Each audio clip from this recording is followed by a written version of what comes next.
Բարի երեկո սիրելի բարեկամներ, դուք դիտում եք Postscriptum հաղորդաշարը, մենք ուղիղ եթերում ենք, ժամը 22:14 է։ Երեք հանդիպելով առաջատար հեռուստաընկերությունների ներկայացուցիչների հետ նախագահ Ռոբերտ Քոչարյանը ի թիվս այլ հարցերի խոսեց նաև հոկտեմբերի 27-ի ողբերգական իրադարձությունների մասին եւ այդ գիշերը կատարվածի մասին եւ վերջապես այն ինչ որ ակնարկում էր իշխանամետ մամուլը, այն ինչ որ ակնարկում էին որոշ պաշտոնյաներ, վերջապես մի քանի բան ասվեց եւ մասնավորապես այդ գիշերվա մասին նաեւ պատմության մեջ տրվեց նաեւ վարչապետի խորհրդական Անդրանիկ Քոչարյանի անունը եւ հենց նա է այսօր իմ զրուցակիցը։ Բարի երեկո։ Բարի երեկո։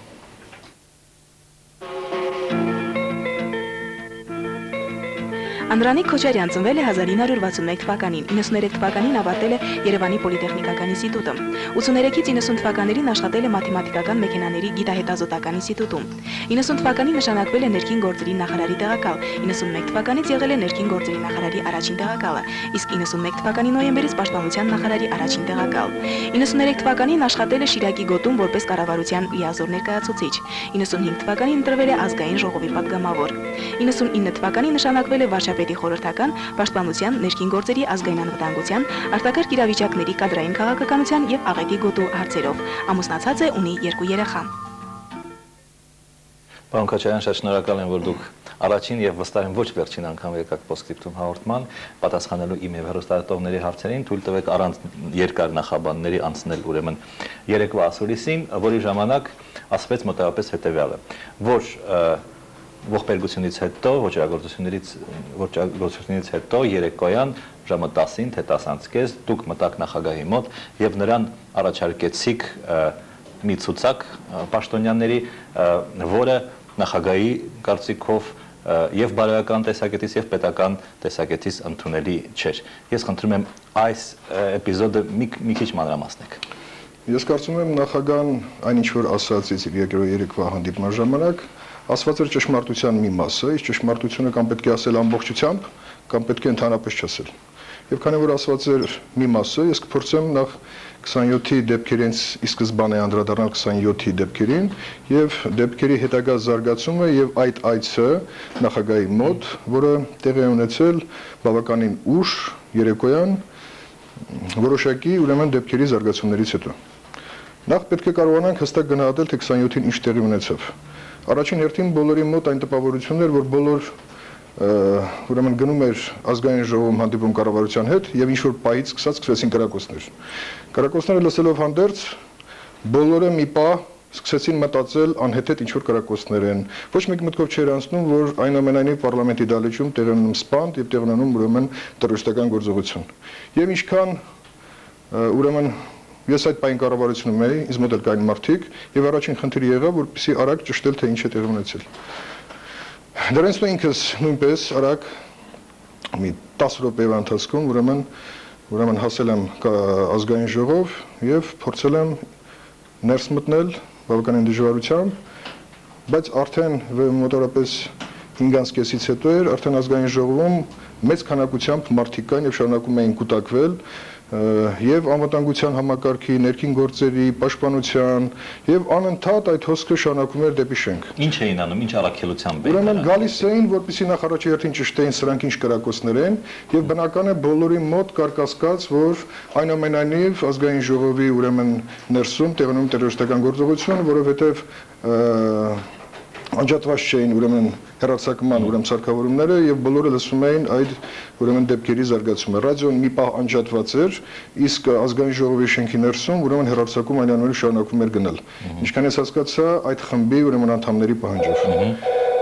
Շենքում ուրեմն արդեն ժամը 6-ի կողմերը հսկայական քանակությամբ ուրեմն եւ կառուցվածքից դուրս եւ մարդկանց մի ամբողջ ուրեմն զինված մարդկանց ուրեմն խումբ կար կուտակված եւ արդեն կար որոշակի ինֆորմացիա, թե դահլիճում ինչ է կատարում, որտեղ պատգամավորներ կային, որոնք ներս էին մտնում, դուրս էին գալիս եւ ժամը 6-ի կողմերը հստակ էր բոլորի համար, թե ներսում ինչ է տեղի ունեցել, կրակոցները ըստ էության վերջացած էին եւ գնում էին որոշակի խոսակցություններ, կազմակերպչական ուրեմն ինչ որ ընթացք եւ այդ պահից սկսած արդեն այնպիսի իրավիճակ էր, որտեղ պետք էր հստակ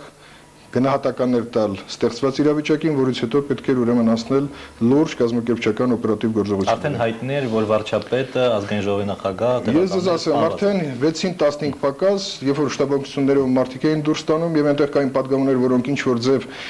վիրավոր ուրեմն падգամներին դուրս բերելուց արդեն հստակ ասում էին, որ թե ինչ է տեղի ունեցել ներսում եւ շատ-շատերի մոտ կասկած չկար, որ տեղի ունեցել հրեշավոր մի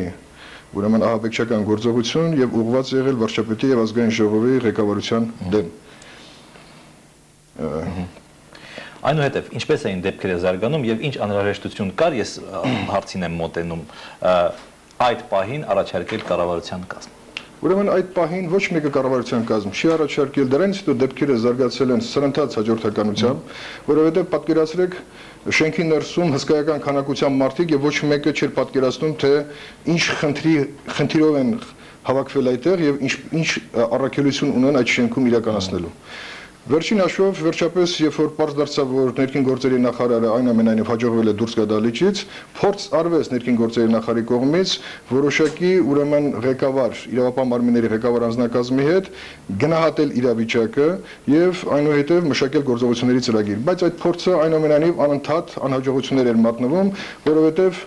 հստակ նման իրավիճակների համար պարզ դարձավ, որ մեր պետության մեջ չկա որոշակի ստորաբաժանում, որը նախատեսված պետք է լինի ահաբեկչության դեմ պայքարելու համար, որովհետև տվյալ պահին մարդկանց քանակը ըստ էության խանգարող էր, իսկ տվյալ խմբի արկայությունը երբեք չէր կարելի գնահատել որպես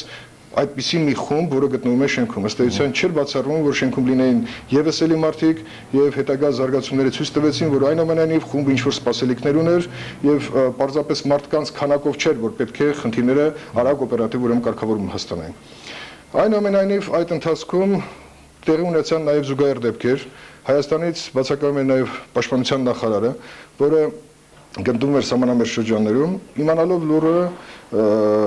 Վաղարշակ Հարությունյանը փորձել էր ճշտել այնուամենայնիվ ինչ է կատարվել եւ արագ օպերատիվ ուրեմն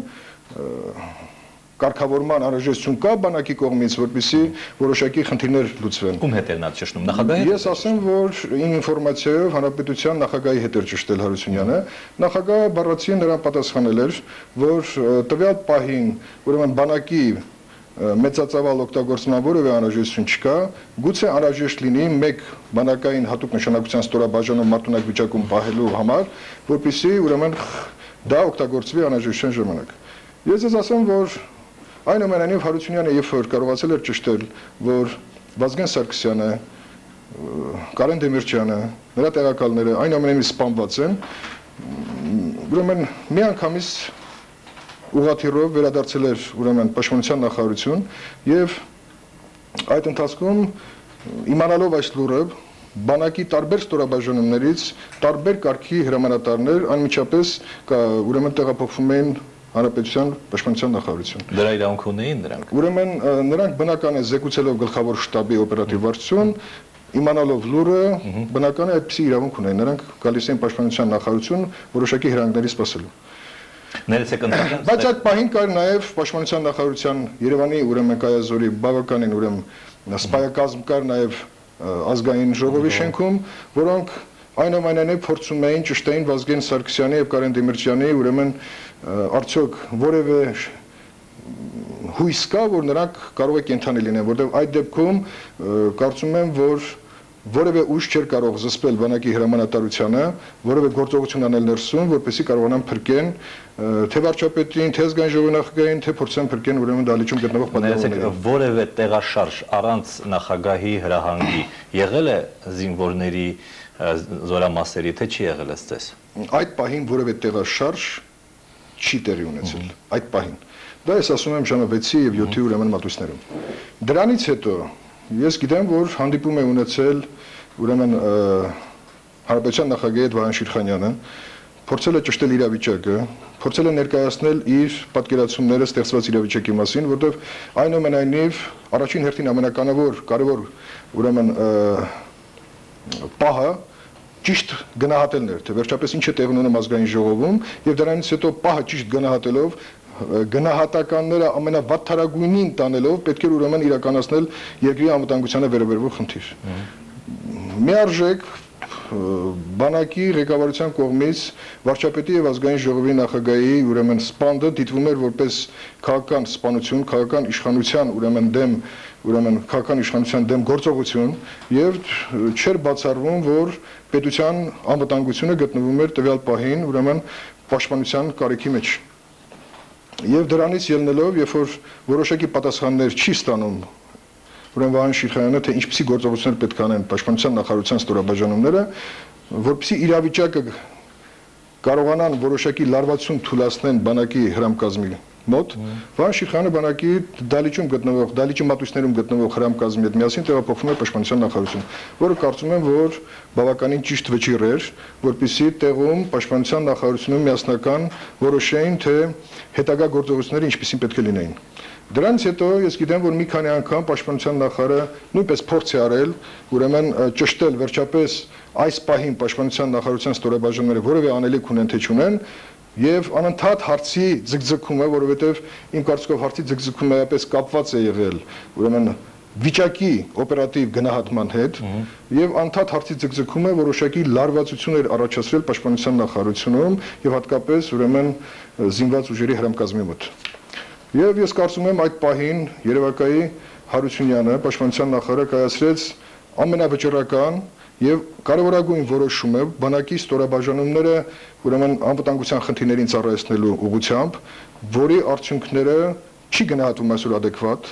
բայց ես կարող եմ միարժեք ասել, որ այդ քայլերի շնորհիվ ուրեմն կանխվեցին բազմաթիվ ուրեմն հետագա զարգացող գործողություններ, թե բանակի ներսում, թե բանակից դուրս, թե պետության անվտանգության ընդհանուր համակարգին առնչվող, որոնք էին այդ քայլերը։ Առաջին հերթին պաշտպանության նախարարը վճիռ կայացրեց բանակի առաջին հերթին ուրեմն սահմանների ուժեղացման վերաբերյալ։ Դրանից հետո պաշտպանության նախարարը ես ներկայ եմ եղել հեռախոսազրույց ունեցավ Ադրբեջանի պաշտպանության նախարարի հետ եւ նրանց զգուշացրեց, որ երբևիցե փորձ չանեին նման իրավիճակից օգտվելու, որովհետեւ բանակը գտնվում է մարտունակ վիճակում, սահմանները ուժեղացված են եւ ամեն մի փորձը պարզապես կբերի անհաջողության ադրբեջանական բանակի կողմից։ Կարծում եմ, որ դա իր ազդեցություն ունեցավ եւ այս օրերի ընթացքում, եթե ադրբեջանական բանակը չկարողացավ օգտվել Հայաստանի ներքաղաքական իրավիճակից, դա պայմանավորված էր կամ նրանով, որ իրենց բանակը այնուամենայնիվ տարածաշրջանում դեռ հավասար պայմաններում չի գտնվում հայոց բանակի նկատմամբ, կամ այնուամենայնիվ Վաղարշակ Հարությունյանի հեռախոսային խոսակցությունը տվեց իր ազդեցությունը։ Ես հակված եմ մտածելու առաջին տարբերակով եւ ուրախ եմ, որ մեր բանակը այնուամենայնիվ սահմանների պաշտպանության հարցում գերակայություն ունի ադրբեջանական բանակի նկատմամբ։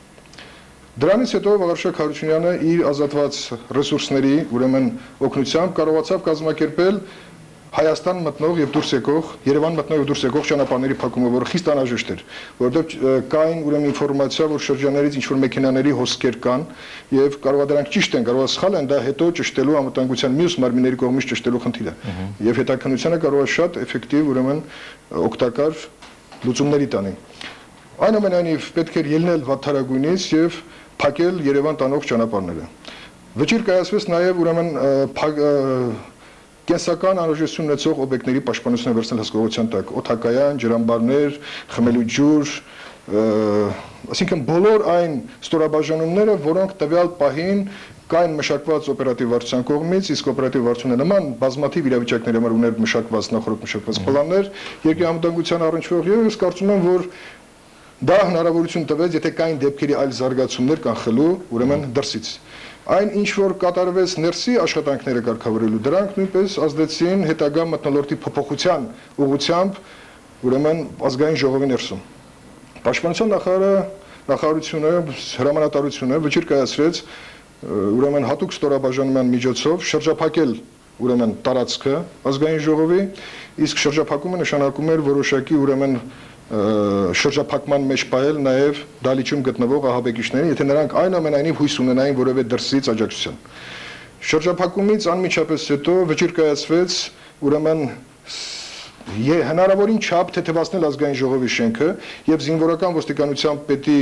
ուրեմն պետին կարգադրվեց, որպեսզի դալիճ տանող բոլոր ուրեմն միջանցքային ուրեմն ճանապարհները փակել այլ ստորաբաժանումների առաջ, որպեսզի որևէ պրովոկացիոն գործողություն դալիճի մատույցներում չլինեն։ Դա շատ կարևոր էր, որովհետև տվյալ պահին արդեն ակնհայտ էր, որ աջակցության ճանապարհները փակված էին եւ խնդիրը ուրեմն ահաբեկիչներին կենթանի վիճակում բանակցությունների միջոցով ձերբակալելու խնդիրներ։ Կարծում եմ, որ այս բոլոր միջոցառումների շղթան բերեց այն վիճակին, որ նույն ահաբեկիչները, հետագայում երբ որ ինֆորմացիան վերլուծվում էր, եկան այն վիճակին, որ նրանք արդեն չէին մտածում որևէ քաղաքական պահանջների կամ որևէ աջակցության կամ օգնության մասին։ Իսկ մինչ այդ կար ինֆորմացիա, որ նրանք անդադ ուրեմն հեռախոսային կապի միջոցով ինչ որ մարդկանց հետ զրուցում էին եւ նրանց անդադ զեկուցում էին եւ պահանջում էին ուրեմն օգնություն կամ աջակցություն։ Կար նաեւ ինֆորմացիա, որ պետք է ուրեմն գործողություն կատարվեր ուրեմն ներսում գտնվող падգամավորներին ազատելու համար եւ այդպիսի հատուկ ստորաբաժանում էր հրավիրված Ռուսաստանի ուրեմն դաշնությունից։ Ռուսաստանի դաշնության օգնությունը գուցե դա խոսում է այն մասին, որ տարիներ ի վեր, երբ որ մեր անվտանգության մարմինները անդադ ասում էին եւ բերում էին տարբեր ծրագրեր եւ հաստատվում էին կառավարության կողմից, որ մենք ունենք համապատասխան ստորաբաժանումներ նման իրավիճակներում սկսած նաբադ ծրագրից վերջացրած ուրեմն բոլոր անվտանգության։ Պարզվեց, որ մենք գտնվում ենք խիստ անօգնական վիճակում։ Այսինքն 5 մարդ կարող են մտնել եւ պետության ներսում պարզվում է, որ ոչ մի նաբադ ծրագիր չկա, ոչ մի անվտանգության համակարգում ստորաբաժանում չկա, որը կարող է էֆեկտիվ, օպերատիվ իրականացնել որևէ շակի ուրեմն անվտանգության խնդիրներ։ Ներեցեք, պարոն Քոչարյան, այն ամենայնիվ մենք պետք է անդրադառնանք այն ցուցակին, որը դուք առաջադրել եք նախագահին։ Երբ որ վիճակը գեր լարված էր եւ պաշտպանության նախարարությունը, որտեղ ես պարզապես նկարագրեցի իրավիճակը շենքի ներսում, շենքից դուրս, ուրեմն կառավարելիության, որտեղ բանակը կատարեց բավականին մեծ դեր, ես կարծում եմ, որ այս ինֆորմացիան պետք է ավելի շուտ տալ, բայց միշտ հույս է եղել, որ հանրապետության նախագահը ինքը կգա պաշտպանության նախարարություն եւ կիրականացնի այս ամբողջ խնդիրների շրջանակը։ Բայց հանրապետության նախագահը ինքը նույնպես գտնվում էր շատ ծանր վիճակում, նա գտնվում էր ազգային ժողովի շենքում եւ նույն նախագահան հանրապետության կարիք ուներ պաշտպանված լինելու, որովհետեւ այդ քաոսային իրավիճակում շատ բարդ էր գնահատել, այսինքն դեպքերի զարգացումը հետագայում ինչպիսին կլինեն։ Եվ քանի որ կառավարման ընդհանուր համակարգ այդ պահին չկար եւ բանակը յուրովե էր մտածում ստեղծված իրավիճակի մասին, շենքի ներսում յուրովե էին մտածում, լարվածությունը բանակի ներսում, որտեղ վերջին հաշվով սպանված էր Վազգեն Սարգսյանը եւ Կարեն Դեմիրճյանը, այսինքն մարդիկ, որոնք այսօր խորհրդանշում էին մեր քաղաքական իշխանությունը եւ ոչ միայն քաղաքական իշխանությունը, այլ իրենց անձերով խորհրդանշում են նաեւ երկրի կայունությունն ու անվտանգությունը, խտացրած։ Պարզապես բանակի մթնոլորտը ներսում հրամկազմի ուրեմն լարված մթնոլորտը բերեց նրան, որ վիճակից դուրս գալու տարբեր ծրագրեր էին առաջարկվում եւ անդադ բանակցային ուրեմն բաներ կային, առաջարկներ կային նախագահային, թե ինչպես պետք է հիմա հարցերը կարգավորել, բայց այդ պահին գերխնդիրը հրամկազմի ուրեմն լարվածություն իջեցնելու խնդիրն էր։ Եվ ծնվեց այդ ուրեմն ցուցակի գաղափարը, որը ոչ թե պարտադրված, այլ պարզապես նախագահային հանձնելու եւ նրա հետ խորհրդակցելու ուրեմն ցուցակ էր, իսկ խորհրդակցելը դա չէր նշանակում, որ պետք է նախագահը աներ այս կամ այն քայլը։ Ոչ մեկ այդպիսի բան չի արել։ Ցուցակը ոչ թե տարվել է 1 կամ 2 մարդու կողմից, ցուցակը տարվել է բանակի տարբեր աստիճանի հրամանատարների, падգամավորներ են եղել այդտեղ, եղել եմ նաեւ ես, տրվել է նախագահին, որ այս պահին, քանի որ կառավարությունը գտնվում է պատանդային վիճակում, նախարարներից ընդհանրապես դրսում գտնվում են մի քանի հոգի եւ ոչ մեկը չի կարող ասել դեպքերի տվյալ զարգացումը դեպի ուր կգան, նախագահի անվտանգությունից ելնելով եւ երկրի կայունությունից ելնելով առաջարկվում էր հիմա անել կոնկրետ քայլեր, որը որ կարող էր ուրեմն էապես թույլատնել լարվածությունը թե բանակի ներսում, թե կառավարելի դարձնել ընդհանրապես հետագա գործողությունները։ Ձեզ ասեմ, որ դրանից հետո հաջորդ օրը, երբ որ արդեն բանակցությունների միջոցով ահաբեկիչները դուրս էին եկել դահլիճից, հանձնվել էին իշխանություններին, բանակի հրամկազմը հանդիպում ունեցավ հանրապետության նախագահի հետ, ուրեմն դրան մասնակցում էր, ինչքան գիտեմ, նաև Սահմանադրական դատարանի նախագահը, եւ միարժեք ասաց, որ այն ինչ որ ձեզ տրվել էր, դա մոռացեք, եւ հիմա եկեք խոսենք միայն այն պահանջների մասին, ըստ մեզ, որոնք չեն իրականացվել, որի արդյունքում մենք չեն կարող ասել պաշտպանել եւ թե ուրեմն ազգային ժողովի նախագահի նրա տեղակալներին, թե վարչապետին, թե ընդհանրապես ուրեմն այսինքն խոսքը հրաժարականների, ուժայինների հրաժարականների մասին։ Այո, խոսքը վերաբերում է միայն ուժայինների հրաժարականի մասին, որը ի վերջո կատարվեց։ որը ի վերջո կատարվեց։ Ես մի բան էլ ուզում ճշտեի եւ դա արդեն մամուլում մի քանի անգամ հնչել է, այսպես ասած պարոն Քոչարյանին, Ռոբերտ Քոչարյանին պաշտպանող մամուլում, որ զինված ուժերի շտաբ եկել էին քաղաքական ուժերի ներկայացուցիչներ, այն քաղաքական ուժերի, որոնք Ռոբերտ Քոչարյանը անվանեց քաղաքական թափոններ, այսինքն որոնց նա չի հավանում։ Եվ նրանք կարծես թե, այսպես ակնարկվում է, եթե մեղսակից չէին այս ոչռագործությանը, համենայն դեպս նրանք ուզում էին օգտագործել այդ ոչռագործությունը ապակայունացնելու համար վիճակը։ Այ դրա մասին որևէ տեղեկություն ունեք դուք, թե ոչ։ Ես ասեմ, որ իրոք հաջորդ օրը Պաշտպանության նախարարություն եկել են տարբեր քաղաքական կազմակերպությունների ներկայացուցիչներ, ինչքան ես տեղեկացված եմ, գիտեմ, տեղակ են պահվել համարյա բոլոր Հայաստանի քաղաքական դաշտում գտնվող քաղաքական ուժերին։ Մի մասը եկել են, մյուս մասը չեն եկել, մյուս մասը հեռախոսային տարբեր կարգի զրույցներ են ունեցել, իրենց նկատառումներ են ունեցել, գուցե իրենց հաշվարկներ են ունեցել, բայց այնուամենայնիվ եկել են ոչ թե այսօր թափթփուկ քաղաքական թափոն անվանել քաղաքական որևէ կազմակերպություն պարզապես թույլատրել է։ Եթե կա մարդկանց խումբ, որոնց միավորում է գաղափար, երբեք չի կարելի ասել, որ դրանք կարող են հանդես գալ թափոնի դերում։ Դրանք կազմակերպություն են, մարդիկ են, որոնք ճիշտ է այսօր քաղաքական դաշտում իրանք չեն ստեղծում, բայց այնուամենայնիվ այսօր գտնվում են քաղաքական դաշտում։ Պաշտպանության նախարարության կողմից հրավիրված են եղել այդ կազմակերպությունները, հրավիրված են նաև նախագահի ուրեմն սիրած կամ, չգիտեմ, ոչ թափոնային կազմակերպություններ, ինչպեսին եղել է ազգային ժողովրդավարական միության նախագահանատեղյակ պահված եղել, որ Պաշտպանության նախարարություն ուզում են տեղյակ պահեն իրենց գործողությունների մասին, այսինքն քաղաքական դաշտի հետ աշխատելու Պաշտպանության նախարարությունը երևի անհրաժեշտություն ուներ այդ պահին ներկայացնելու, թե ինչի համար են այս պահանջները եւ ինչու կատարվեցին այն կազմակերպչական գործողությունները, որոնք ըստ իս ուրեմն բերեցին որոշակի հետագա զարգացումների կանխմանը։ Ասացեք, խնդրեմ, մի բան էլ ես ուզում եմ ուրեմն մեջ բերել նախագահին, նա ասաց, որ այս գործը, քանի որ բոլորը ձերբակալված են, ահաբեկիչները, մարդասպանները, շատ հեշտ բացվող գործ է եւ ցանկացած թաղային այդ գործը կարող է բացել ի վերջո։ Ինչպես եք դուք վերաբերում այդ բացելիության այս գործին։ Տվյալ պահին ուրեմն գործը դեռ բացված չի, անցել են օրեր, գործի ուրեմն կարևորությունից ելնելով քննչական օպերատիվ քննչական խմբում աշխատում են բավականին պատրաստված, հանրապետությունում ունեցած իրավապահ մարմիններում ուրեմն բավականին կշիռ ունեցող պրոֆեսիոնալ ուրեմն կադրեր, գործը դեռ բացված չի, դա նշանակում է, որ գործը այդքան էլ պրիմիտիվ գործ չի, որ ասենք դա թաղայինի մակարդակով էր։ Եթե տանք այն գնահատականը, որ այնուամենայնիվ սա տղաների մի խումբ էր, որոնք, չգիտեմ, ազգային նպատակներից ելնելով, թե արկածախնդրությունից ելնելով, թե իրենց սեփական պատկերացնելով, թե շիզոֆրենիկ լինելով, եկան եւ ահաբեկչական գործողություն կատարեցին, ըստ էության աննպատակ, որտեղ նպատակը մնաց վերջում միակը։ Մենք ուզում ենք հանդիպենք հանրապետության նախագահին։ Քաղաքական որևէ պահանջ, այլ նպատակներ չեն եղել։ Ըստ էության, եթե նայենք, այսինքն գործողությունը, եթե պարզապես լոկալացնենք եւ ասենք, հա գործը հիմա էլ է բացված այդ տեսանկյունից։ Ձերբակալված են նրանք, ովքեր մասնակցել են ահաբեկչական գործողություններին, բայց խնդիրը բացահայտման կայանում է նրանում, որպեսզի հասկանանք դրդապատճառները ներքաղաքական են, արտաքին ուրեմն ուժերի հետ ազդեցություն ունեն, վերջին հաշվով նման գործողությունների կարող են գնալ մարդիկ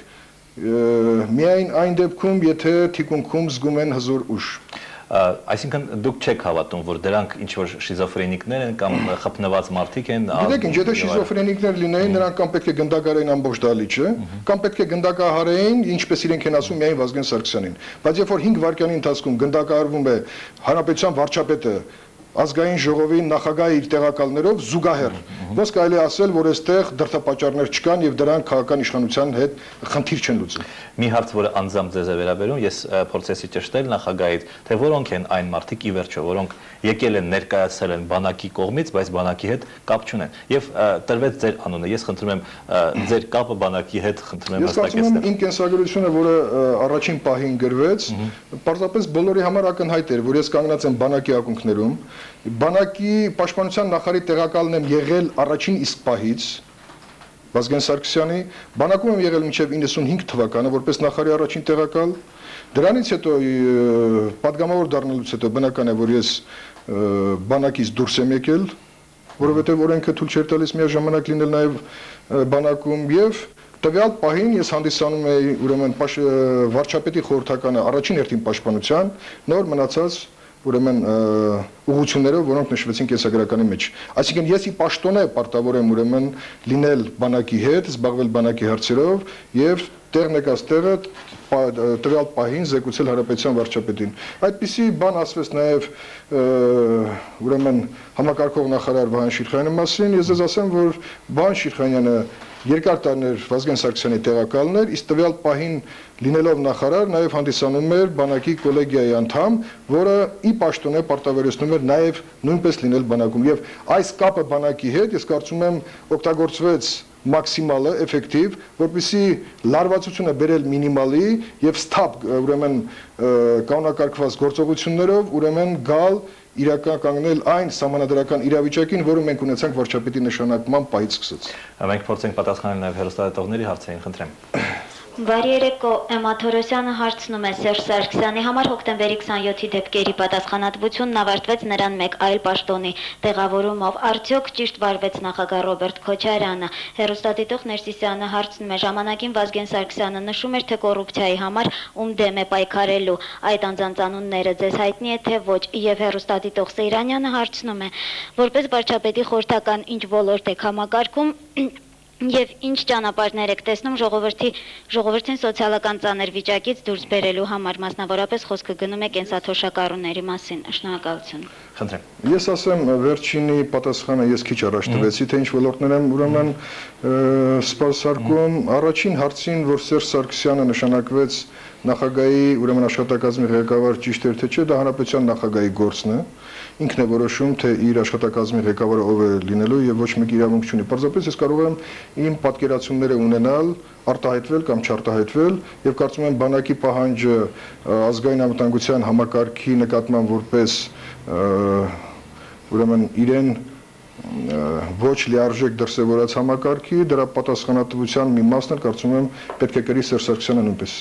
Կոռուպցիայի դեմ պայքարի, որը պետք է սկսվեր, ում դեմ էր պատրաստում պայքարը։ Ես ասեմ, որ Վազգեն Սարգսյանը լրջորեն նախապատրաստվում էր այդպիսի ուրեմն գործողություններ իրականացնել, նա իր ելույթում մասնավորապես անդրադարձավ եւ նշեց, որ այդպիսի պայքարը լոկալ բնույթ երբեք պետք է չկրի, որտեղ մեր պետության մեջ այդպիսի լոկալ դեռ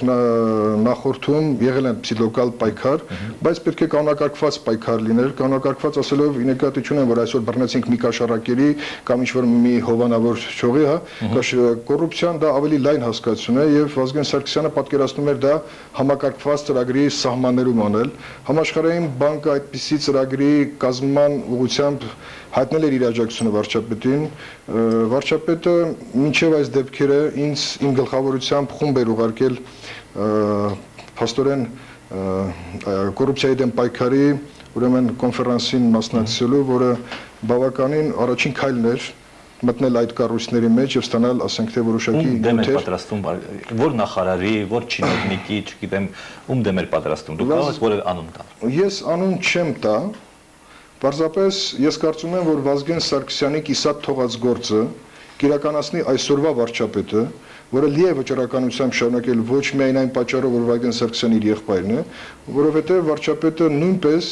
իր էությամբ խիստ պետական մտածող անձնավորություն եւ շատ լավ հասկանում է եւ տնտեսությունից եկած անձնավորություն է եւ շատ լավ հասկանում է պետականության եւ տնտեսության համար ինչպիսի ահավոր ուրեմն չարիք է կաշառակերությունը եւ ընդհանրապես կոռուպցիան պետականության նկատմամբ շատ մեծ վտանգեր են սպառնակում Եվ այսօր պարզապես պետք է նշել, որ Հայաստանում ոչ միայն կոռուպցիա գոյություն ունի, Հայաստանում կա նաև տերորիզմ, որի մասին երբեք չենք խոսել, եւ հիմա էլ չենք խոսում, չենք փորձում գնահատականներ տալ, երբեք ես կարծում եմ, որ պահն է, որ կոռուպցիայի դեմ պայքարին զուգահեռ կառավարությունը, երկրի իշխանությունները մտածեն տերորիզմի դեմ պայքարի համապատասխան ստորաբաժանումներ եւ համակարգված պայքար ծավալելու համար։ Վերջին հարցը հանգուցալուծվեց վիճակը, հիմա կայուն վիճակ է լինելու, թե եւս ինչ-որ պիկեր են սպասվում, այսպես ասած։ Ուրեմն տվյալ պահին մենք ունեցանք կայուն վիճակ, որովհետեւ երկրում գործեց սահմանադրությունը, այն սահմանադրությունը, որի նկատմամբ կար բացասական վերաբերմունք տարբեր քաղաքական կազմակերպությունների կողմից, բայց պարզվեց, որ մեր սահմանադրությունը փաստորեն երկու անգամ խորը ճգնաժամից հանեց այս երկիրը առանց լուրջ մեծ ցնցումների, իր վրա վերցնելով հսկայական ուրեմն լարվածություն, եւ ես ուրախ եմ, որ մենք այնուամենայնիվ սահմանադրական ճանապարհով եկանք հանգուցալուծման, եւ այսօր, ինչպես ասում էր կուսակցություններից մեկի ղեկավար, ունենք կարկատանված վիճակ, բայց մեր բոլորի խնդիրն է այդ կարկատան վիճակը ավելի կայունացնելու, որպեսզի կարկատանի որևէ հետ անգամ չմնա եւ շարունակենք մեր երկրի կայունության ամրապնդումը, որը իր հետևից կբերի մնացած բոլոր Վազգեն Սարգսյանի թողած խնդիրների լուծմանը։ Պարոն Քոչարյան, շատ շնորհակալ եմ հետաքրքիր զրույցի համար։ Ես գիտեմ, որ թեմաները բազմաթիվ են, ես կարծում եմ, որ այսուհետ դուք այսեն տեղը գիտեք, այսպես ասած, Ամեկ+-ի Postscriptum հաղորդման եւ դուք հաճախ հյուր կլինեք մեր հաղորդման, մենք մեծագույն հաճույքով կլսենք ձեզ։ Շնորհակալություն հաճույքով։ Սիրելի բարեկամներ, վաղը մենք նորից ենք հանդիպելու, ստեսյուն։